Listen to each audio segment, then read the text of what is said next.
So the bike building hasn't really started yet, as you can see. The reason for that, I'm still waiting for that last part to arrive. A hint of what that part would be.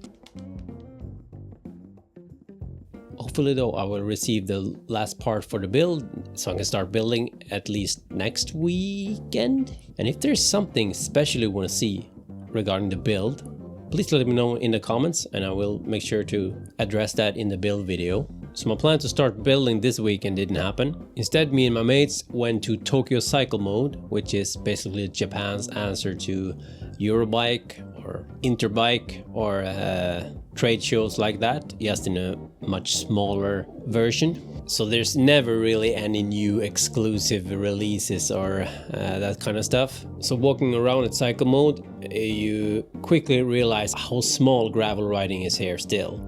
And even bikepacking, while it's getting better, it's still a pretty insignificant part of the market here for sure. One big reason for that is they pave roads here like their life dependent on it or something. You can have like 5 or 6 paved road up the same mountain, which is fun. It's super good if you're on a road bike. But if you actually want to have that gravel experience, you really need to know where to look. And I definitely want to show you more of the kind of gravel roads we have here. Unfortunately, this crash kind of put a wrench in that plan. But anyway, Cyclemode. I won't bore you with stuff that you can see on basically every other bike channel on YouTube that actually went to Interbike or Eurobike, where there are actually some exclusive stuff. I was hoping to see the Pinarello gravel, but that bike wasn't at the show. I had a secret wish that Shimano would like sneak in the 12-speed Di2 XTR. That did not happen either. I gotta say, seeing those new XTR brake rotors in person, they look pretty nice. Would be nice to have on the gravel bike for sure. In terms of bikepacking, there were a few items there that caught my interest. The new bikepacking line from Pro looked really nice actually. I especially like the top tube bag, which you can use with a strap, or if you have a frame like this with bottle mounts on the top tube, you can also use that and just get rid of the strap. So I like the idea of that, and the prices on these bags are really nice as well. They had those foam blocks for the handlebar bag and the seat pack. And especially on the handlebar, when you have those foam blocks, you can put your hands around the bars on the tops, which is a really nice feature.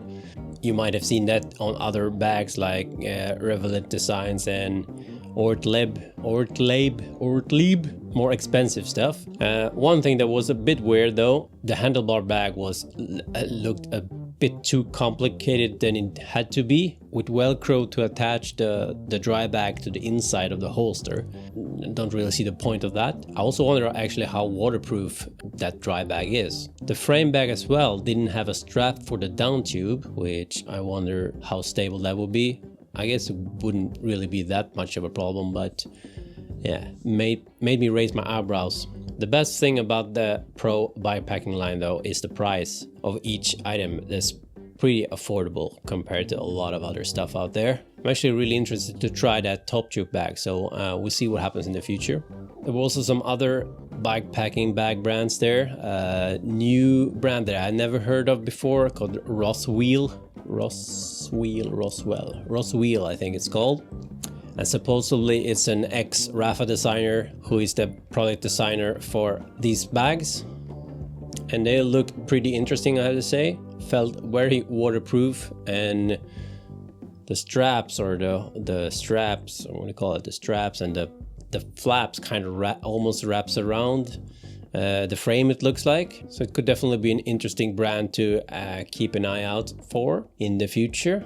Of course, there's a lot of stuff on this kind of trade show.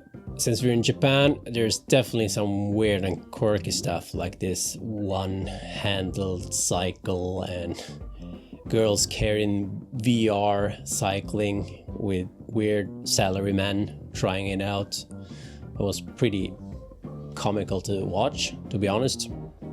And for you weight weenies out there, including me, there's some really nice stuff on display as well. Like this seat post is probably my dream seat post from Darimo, and as you see, the weight is, yeah, scary light.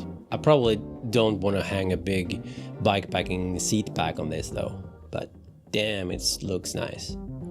And if you're like me, a one bike convert, I found this cassette that I actually had a viewer asking me about just a few days ago from Garbaruk UK, Garbar. I had no idea how you pronounce this brand, but they have 11 to 46 and 11 to 50, and like the 11 to 46 only weighs 302 grams, and that's a scary light. It's a one-piece cassette, and yeah, the price though, as you would expect, eye-watering high, but you will most likely say over 100 grams compared to the Shimano cassette of the same size, so definitely tempting if I would have had a lot more money to spend.